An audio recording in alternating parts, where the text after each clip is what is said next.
ಸಿದ್ಧಿಹಾರಾಯ ಭೈರವೇಶಾಯ ಮಂಗಳ. ಪ್ರಪ್ರಥಮವಾಗಿ ನಮ್ಮೆಲ್ಲರ ಆರಾಧ್ಯ ದೈವ ಯುಗಯೋಗಿ ಪದ್ಮಭೂಷಣ ಜಗದ್ಗುರು ಡಾಕ್ಟರ್ ಬಾಲಗಂಗಾನಾಥ ಮಹಾಸ್ವಾಮಿಗಳವರ ದಿವ್ಯ ಚೇತನವನ್ನು ಮನಸಾರ ಸ್ಮರಿಸಿ ಸನಕ ಸನಂದ ಋಷಿ ಪರಂಪರೆಯನ್ನಿಸುತ್ತ ಭಾರತ ಮಾತೆಗೆ ವಂದಿಸಿ ಈ ಕ್ಷೇತ್ರದ ಅಧಿದೇವತೆಯಾದ ಲಕ್ಷ್ಮೀದೇವಿಯನ್ನು ಸ್ಮರಿಸುತ್ತಾ ನಾಗನಹಳ್ಳಿ 5 ವರ್ಷಕ್ಕೆ ಪ್ರಾರಂಭವಾಗಿ ದೇವಸ್ಥಾನದಲ್ಲಿ ಪ್ರತಿ ವರ್ಷ ಹಬ್ಬವನ್ನು ಆಚರಿಸುವಂಥ ಇದು ಪವಿತ್ರ ದೇವಾಲಯ. ಇಂದಿನಿಂದ ನಡೆದುಕೊಂಡು ಬಂದಿರುವಂಥ ಈ ದೇವಾಲಯದ ಜೀರ್ಣೋದ್ಧಾರ ಪ್ರತಿಷ್ಠಾಪನಾ ಮಹೋತ್ಸವದಲ್ಲಿ ಈ ಪವಿತ್ರ ವ್ಯಕ್ತಿಯಲ್ಲಿ ಪಾಲ್ಗೊಂಡಿರುವಂಥ ಈ ದೇವಸ್ಥಾನದ ಮುಖ್ಯ ಜವಾಬ್ದಾರಿಯನ್ನು ಹೊತ್ತು ಅಧ್ಯಕ್ಷರಾಗಿ ಇರುವಂಥ ಜಗದೀಶ್ ಅವರೇ, ಹಾಗೆ ಹಿರಿಯರಾದ ಮಹಾದೇವ್ ಅವರೇ, ಮತ್ತು ಅವರ ಶ್ರೀಧರ್ ಅವರೇ, ಶ್ರೀನಿವಾಸ್ ಅವರೇ, ವೇದಿಕೆ ಮೇಲಿರುವ ಎಲ್ಲ ಹಿರಿಯರೇ, ನಾಗನಹಳ್ಳಿಯ ಎಲ್ಲ ಯಜಮಾನರವರೇ, ಮಾತೆಯರೇ, ಲಕ್ಷ್ಮೀದೇವಿಯ ದೇವಾಲಯವನ್ನು ಜೀರ್ಣೋದ್ಧಾರ ಮಾಡಿ ಸುಂದರವಾಗಿ ಲಕ್ಷ್ಮಿಯನ್ನು ಕೂರಿಸಿ ದೇವಿಯನ್ನು ದೇಗುಲದಲ್ಲಿ ಕೂರಿಸೋದ್ರ ಜೊತೆಗೆ ತಮ್ಮ ತಮ್ಮ ಹೃದಯದಲ್ಲಿ ಸ್ಥಾಪನೆ ಮಾಡಿಕೊಂಡಿದ್ದೀರಿ. ಸುಂದರವಾದ ಮೂರ್ತಿ ದೇವಿ. ಹಾಗೆ ದೇವಾಲಯದ ಮುಂಭಾಗದಲ್ಲಿ ರಾಜಗೋಪುರದ ಮುಂಭಾಗದಲ್ಲಿಯೇ ದೇವಿಯನ್ನು ಪ್ರತಿಷ್ಠಾಪನೆ ಮಾಡಿಸಿದ್ದೀರಿ. ಗಜದ ಆನೆಗಳಲ್ಲಿ ಕುಳಿತು, ಆನೆಯ ವಾಹನ ಕುಳಿತು ದೇವಿ ಕುಳಿತಿದ್ದಾಳೆ ಗಜಲಕ್ಷ್ಮಿಯಾಗಿ. ಲಕ್ಷ್ಮಿ ಯಾರಿಗೆ ಬೇಡ?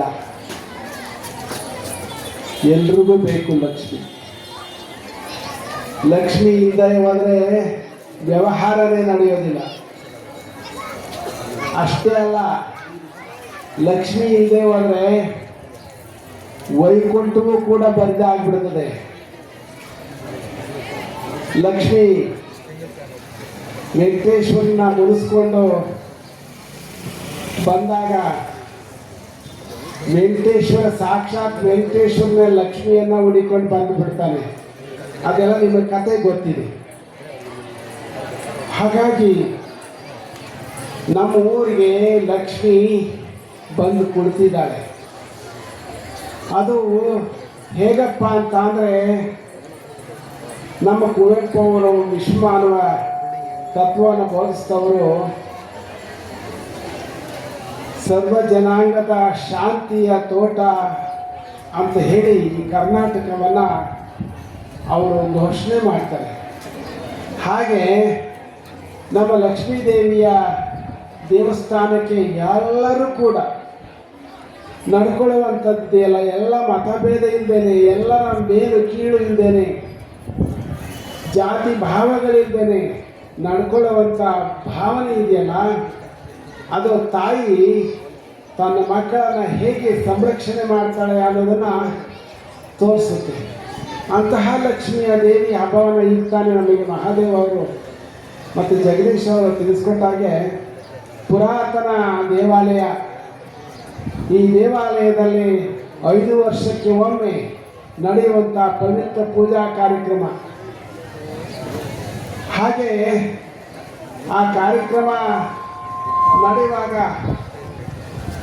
ಇನ್ನೂ ತುಂಬ ಭಾವೈಕ್ಯತೆಯನ್ನು ಪ್ರತಿಪಾದನೆ ಮಾಡುವಂಥ ಒಳ್ಳೆಯ ಕಾರ್ಯಕ್ರಮ ನಾನು ಕೇಳಿದೆ, ಓಕಳಿ ಹಬ್ಬ.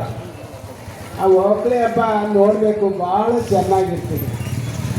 ಎಲ್ಲರೂ ಇಡೀ ಊರು ಜನ ಎಲ್ಲ ಸೇರಿ ಬಹುಪಾಲು ಈಗೆಲ್ಲ ಮಿಷನ್ಗಳು ಬಂದ್ಬಿಟ್ಟಿದ್ದಾವೆ. ಪೈಪ್ ಹಾಕ್ಬಿಟ್ಟು ತುಂಬಿಸ್ಬಿಡ್ತಾರೆ ಓಕಳಿ ಗುಂಡಿನ. ಮೊದಲೆಲ್ಲ ಹೆಣ್ಣುಮಕ್ಕಳು ತಲೆ ಮೇಲೆ ನೀರು ಹೊತ್ತು ತಂದು ಓಕಳಿ ಗುಂಡಿಯನ್ನು ತುಂಬಿಸ್ತಾ ಇದ್ರು.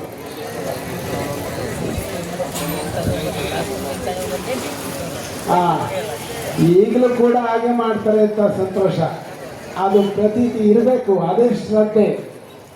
ಹಾಗೆ ಎಲ್ಲ ಊರಿನ ಎಲ್ಲ ಹೆಣ್ಮಕ್ಳು ಬಂದು ತಲೆನಲ್ಲಿ ಬಿಂದಿಗೆ ಹೊತ್ತು ಒಂದು ಕುಂಭದಲ್ಲಿ ಓಕ್ಳಿಯನ್ನು ತುಂಬಿ ಅದು ಊರಿನ ಸುತ್ತ ಪ್ರದಕ್ಷಿಣೆ ಬಂದು ಓಕ್ಳಿಯನ್ನು ಆಡೋದಿದೆಯಲ್ಲ, ಅದು ದೇವಿ ಕುಳಿತು ನೋಡ್ತಾಳೆ.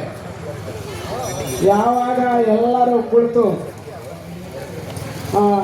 ಹೆಣ್ಣಿನ ಕಡೆ ಅರ್ಧ ಜನ, ಗಂಡಿನ ಕಡೆ ಅರ್ಧ ಜನ ಇಬ್ಬರು ಕುಳಿತು ಒಳಗಡೆ ಧುಮುಕಿ ಯಾರು ಸೋಲ್ತಾರೆ ನೋಡಬೇಕು ಅಂತ ಪ್ರಯತ್ನ ಮಾಡ್ತಾರೆ.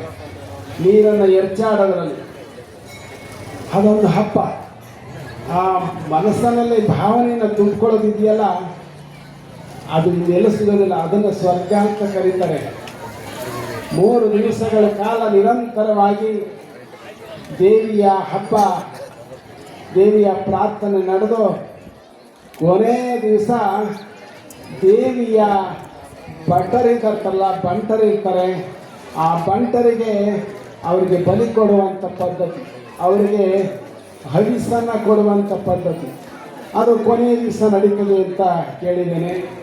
ಹೀಗೆ 3 ದಿನದ ಹಬ್ಬ ನಿರಂತರವಾಗಿ ಹಿಂದಿನಿಂದ ನಡ್ಕೊಂಡು ಬಂದಿರುವಂಥದ್ದು. ಹಾಗೆ ಆ ಹಬ್ಬವನ್ನು ಬಿಡದೆ ಆ ದೇವಾಲಯವು ಕೂಡ ಜೀರ್ಣ ಆದಮೇಲೆ ಬಹಳ ಅಮೂಲ್ಯವಾದದ್ದು. ಆ ಶ್ರದ್ಧೆ ಬೇಕು. ಶ್ರದ್ಧಾವಾನ್ ಲಭತೆ ಜ್ಞಾನಂ ಅಂತ ಹೇಳಿ, ಯಾರಿಗೆ ಶ್ರದ್ಧೆ ಇರ್ತದೋ ಆ ಶ್ರದ್ಧೆ ಇದ್ದವರಿಗೆ ಆ ದೇವಿ ಒಲಿತಾಳೆ.